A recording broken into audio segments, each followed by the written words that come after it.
Welcome back, everyone! I am the MoeChicken, and this is more Super Mario World Return to Dinosaur Land. In the last episode, we exposed the Twin Ghost House A and the Twin Ghost House B, and we have not been here yet, so we will go inside. Mario start! Now, I remember, I was talking in the last episode about my history of Super Mario World, and, you know, I had played, oh, what's this say? This ghost house is just like the other one, with a few differences. So that's kind of the trick, basically. The game tells you that, you know, if Twin Ghost House A and B was not clear enough, the game's like, yeah, hey, there are secrets here, and maybe you need both of them to solve the puzzle. There's a problem right there. Yeah. But it's okay. It's still there. That's kind of the shtick here, is that, like, you learn things from Secret Ghost House A to solve Secret Ghost House B. So, if you recall, in Secret Ghost House A, there were blocks here. I used them to climb up and get an extra life. They're still here. It's just, they're just invisible. I remember thinking, that's just such a cool thing, like, because, you know, it's not immediately obvious what's going on here, especially since if you go over here, you go through this door,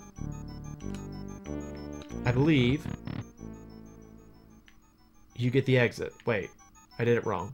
I did it wrong. Hang on. I thought it would loop, but then when you went through that door, it brought you back to the beginning, like in the ghost house from Mario World 1. Yeah, Super Mario World number 1. I mean, there is Super Mario World 2 in the form of Yoshi's Island. It brings me back here. Continue to save. Go back. I did it wrong. I'm bad. I'm sorry. Yes, what was I saying? Yeah, you have to, like, realize that the two are literally connected, and you find out that sort of Ghost House A is the one that tells you how to get the ghost, but I don't know. Again, once you know the solution, it's simple, like all the ghost houses in this game. But until then, it's just sort of, it's a cool thing. I don't know. I like it. So yeah, I remember, like, I played Mario 1, 2, and 3. I played Mario 2 a lot when I was a kid. My sisters really liked it, and so we wound up playing that one a lot. And when Super Mario World came out, I remember thinking, oh, bonus game. Okay, so, put that thought on hold. That's kind of the thing of this episode, or the thing of my entire channel, is put that thought on hold. Alright, whenever I did these, I always just did this.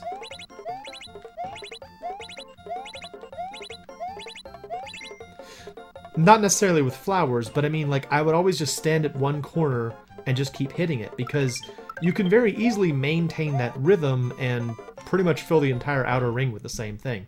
So much the better if it happens to be the interior. Anyway. That happened. There you go. So that's how you get through there, is that you just do that. Anyway. Now I'm curious what would have happened if we went out the other way. I'm gonna go back and check real quick just because I'm curious. Yes, ghost houses.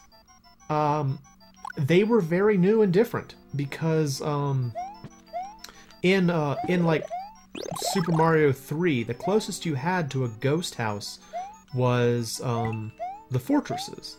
And by and large, the fortresses weren't really mazes so much as they were just, you know, slightly more difficult levels. Oh, hey, these ghosts weren't there in the previous place either, or in Ghost House B. That's interesting. You know, they had, like, there were some tricky ones. The fortress in World 8. Oh. What? What, ho? Oh, jeez! So many coins!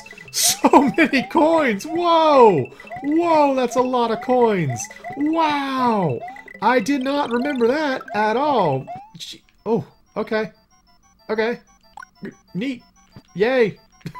Actually, speaking of the fortresses, there was one in World 7 in Mario 3 where you could I believe it was officially called the Abandoned Fortress, because the only enemy that you found in the entire place was a Boom Boom at the end.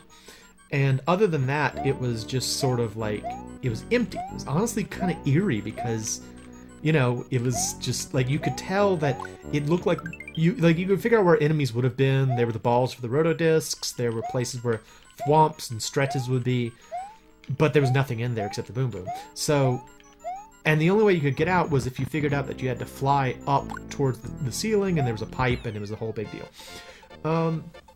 But the first room was like entirely made out of bricks, and there was a P block in there. And if you hit the P block, you could get all the coins in there and get extra lives until you run out of time. Anyway, so there weren't really too many secret fortresses in Mario 3, and there certainly weren't really in Mario's 1 or 2. The closest to a secret place you found in Mario 1 was castles 4 and 7, I believe, which were really just sort of like, you know, can you figure out the pattern and then you're done. And in 2, I guess Wart's Castle is kind of a maze, but it's really more just a series of branching pathways than it is a maze. Oh, I forgot these guys did that. That's funny. There we go. So, like, ghost houses were so cool when I first played this game. It was like, whoa, it's like you have to use your brain and like figure it out. That's really cool. And like I always got really excited when a ghost house would have a hidden exit, because the very first ghost house you encounter in the game technically has a hidden exit, and it's really not too hard to find once you find out that ghost houses can have hidden exits. The real trick to it is that there's no clear indication. Like in Mario World, they would have ghost houses that oh, okay, I thought I was gonna have to fly for a second there. Can I? No, I was gonna say, can I go up in this? I can. There we go. Oh, hey, clouds. Yay. I'm gonna slide on these clouds. Whee! Boom. Yeah, so unlike stages, which would have like a just gets me extra lives. Neat. Okay. Unlike stages, which would be red if there was a hidden thing, ghost houses, you didn't have that, so you just kind of had to figure it out, and that was cool. So I just always really liked trying to find hidden stuff in ghost houses, because, you know, I never knew if it was going to have like a bonus thing or not. Also, I haven't really been talking about it, but this level's really fun. I like all of like the aerial stuff in this level. Like, this would be awful if I didn't have a cape, I think. But since I have a cape, it's just sort of like, oh no! Since I have a cape, it's super easy. Oh no! Well, I guess I don't have a cape anymore. Thanks. Wait, I didn't hit this. Oh, there we go. Problem solved. I love the timing. I love the timing. Fantastic. Hit. Yeah, what was I saying? Ghost houses. Whatever. I've just been rambling about ghost houses. I guess what I'm trying to say is I liked them. I liked how many secret exits there were in this game. Like, I like all the key doors. I like how many times you could, like, go a different way. Because, I mean, like, when's the first... Well, I guess the very first point at which you can go a different way is right there at the beginning of the game, where you can choose to go left or right from Yoshi's house. But the first, like, secret exit, I believe, is in... What, Donut Plains 1, actually, I think. Yeah, that's the first key door. And from, like, that point on, you're like, oh, wow. There's so many other ways you could go, and it's like... It's just exciting to try and find things. I don't know. This game is amazing. I don't think you need me to tell you that, but the game is amazing. Also, this ROM hack is really good. Especially when I stupidly just careen straight into the hole. That's the best time. Let's see, is that going to bring me to... Alright, that's going to bring us to the castle, and that will have to be on the next episode. I'm the MoeChicken. This is Super Mario World, Return to Dinosaur Land.